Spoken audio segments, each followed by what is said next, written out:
rescues and the raids that I've been on in the past, we have seen some neglectful cases, but on a routine basis, I don't see this. Fecal matter and the urine and just the lack of cleanliness in the area.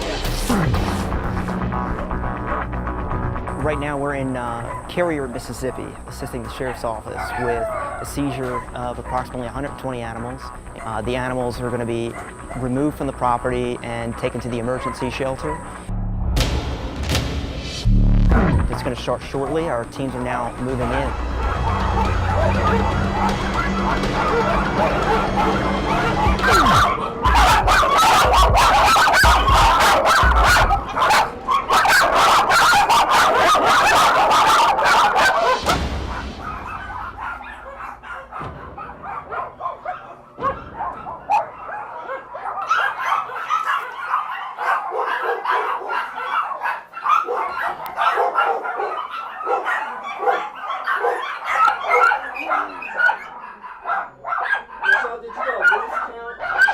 We're inside a puppy mill in Carrier, Mississippi, and we're checking everything out.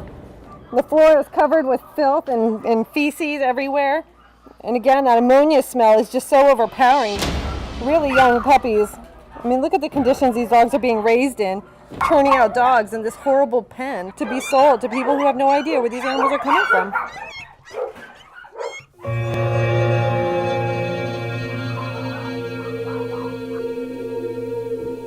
This puppy was found inside of this crate dead. The puppy was covered in maggots.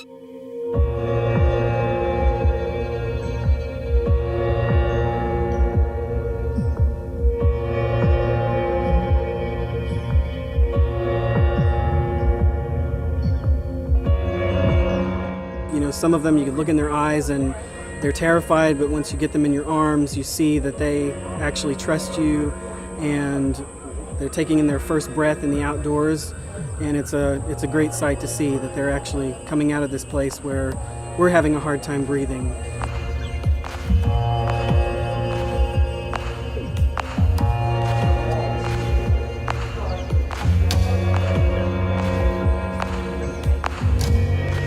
The numbers were just way too many.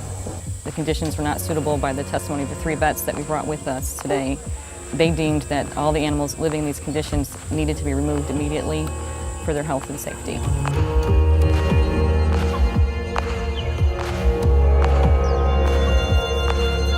This one in particular has got such severe matting that it's actually twisting and pinching the skin up in a twisting fashion. Right here in front of his eye, you can see how it's pulling on the skin. That's painful. That's just like somebody twisting and pinching your skin all day long and not letting go. It's gotten so bad that here on his backside, it's actually trying to pull, and it's ripping at the skin, making it become more friable and weakened. It's constant torture. I mean, I can't imagine having my skin pinched and pulled in a fashion like this day in, day out. This is months of hair mats being neglected, and this is old, aged fecal matter and urine that has formed in these mats. This is not a new thing.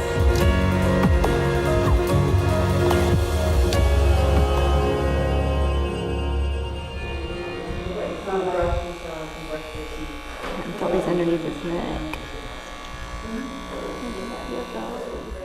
Look at that.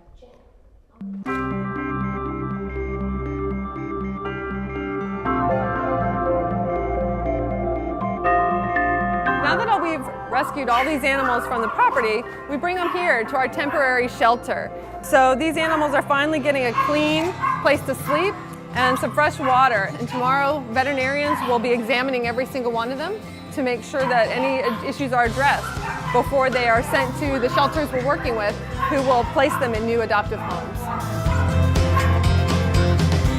In the state of Mississippi, the laws are quite weak to protect these animals and other animals like this. This person was selling through the newspaper, she was selling over the internet.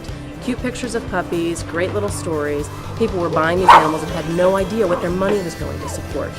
When people understand that if you buy a puppy without really seeing for yourself how the animals are living, you run a very big risk of supporting a horribly cruel puppy mill.